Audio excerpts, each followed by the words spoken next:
Do you remember the last time someone made you wait, not with cruelty, but with a quiet that pushed you forward like a tide?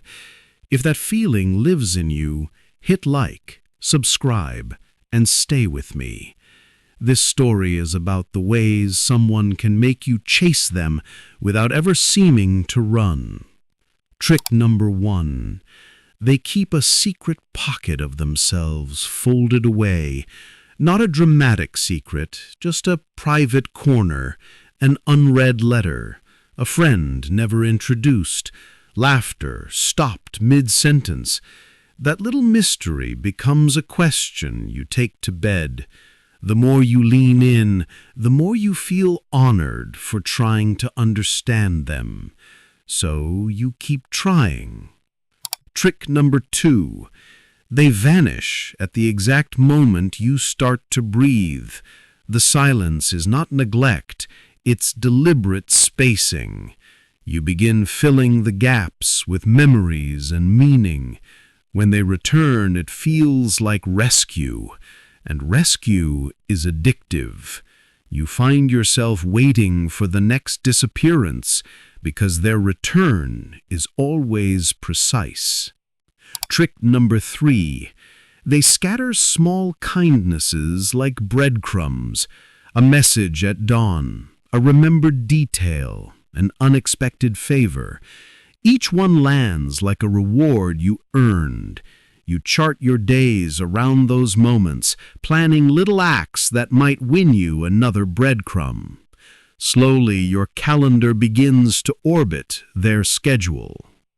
Trick number 4. They tighten the space between you only to loosen it again.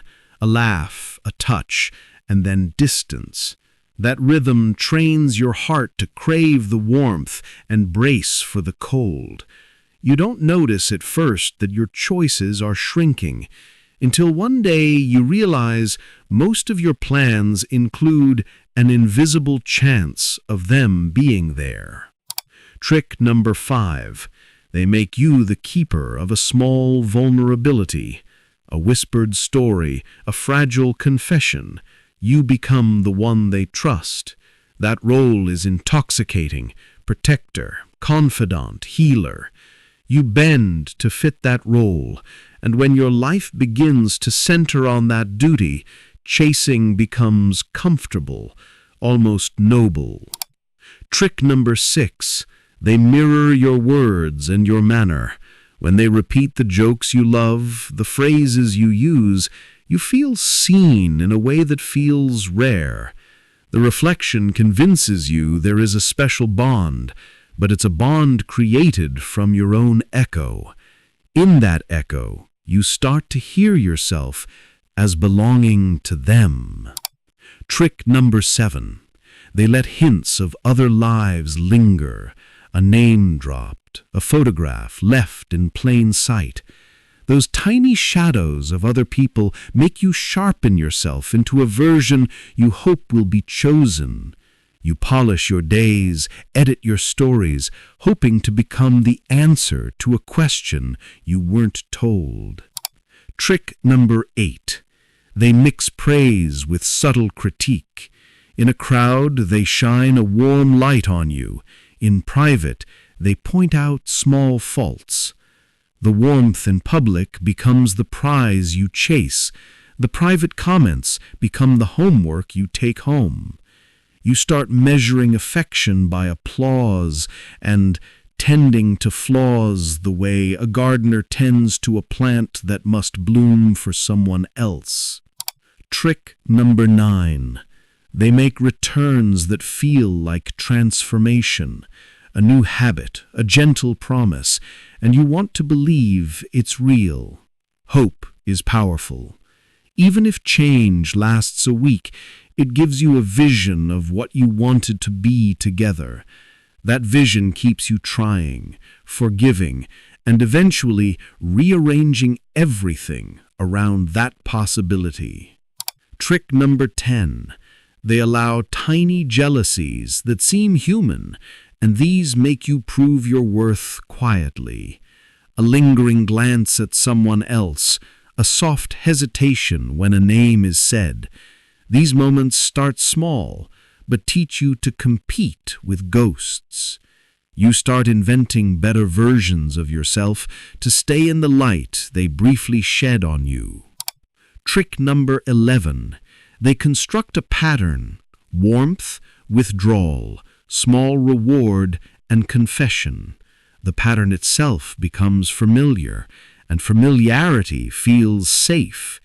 You begin to anticipate it, to plan for it, to find comfort in the predictability of their unpredictability.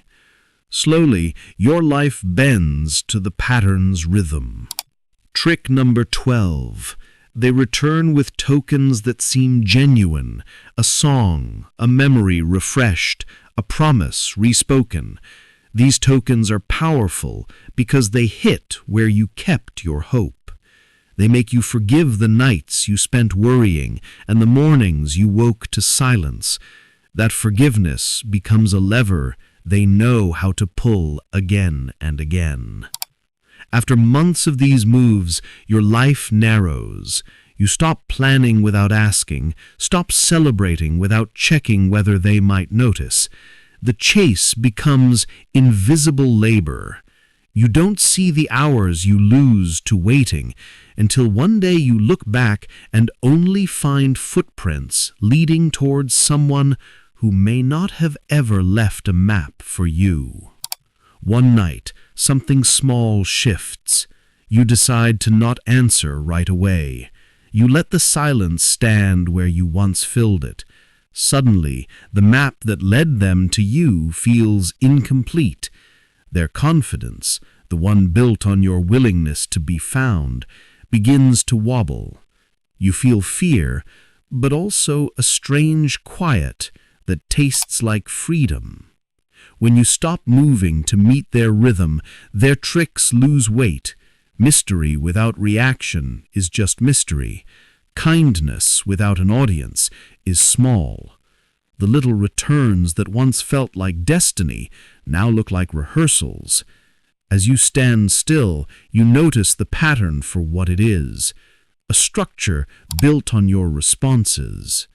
Reclaiming yourself is quiet at first. You take back a weekend, a phone-free evening, a decision that wasn't about whether they were present. Each reclaimed moment is a stitch in a life gradually sewn back on you. You begin to remember who you were before the chase learned your name. The harsh truth that comes after is simple. Their power came from your willingness to follow. Every forgiveness, every hopeful reply, every carefully timed acceptance taught them how to find you again. You are not weak for having loved. You were simply given someone who knew how to take that love and make it into a map. The real victory is the day you choose your rhythm over the chase. It's not dramatic. Often no one notices, but you notice. The silence that once felt empty now holds space for your own voice, and for the first time in a long time, you are not waiting for someone to make your heart move. You are moving it yourself. If any of this hit you, if one of these moments felt familiar or made you wince, write one short line in the comments. Tell me which trick made you realize you were chasing. And if you want more raw stories about the dark ways hearts are pulled and why walking away can be the bravest thing you do, like, subscribe, and share this with someone who needs to stop running after what only pretends to run.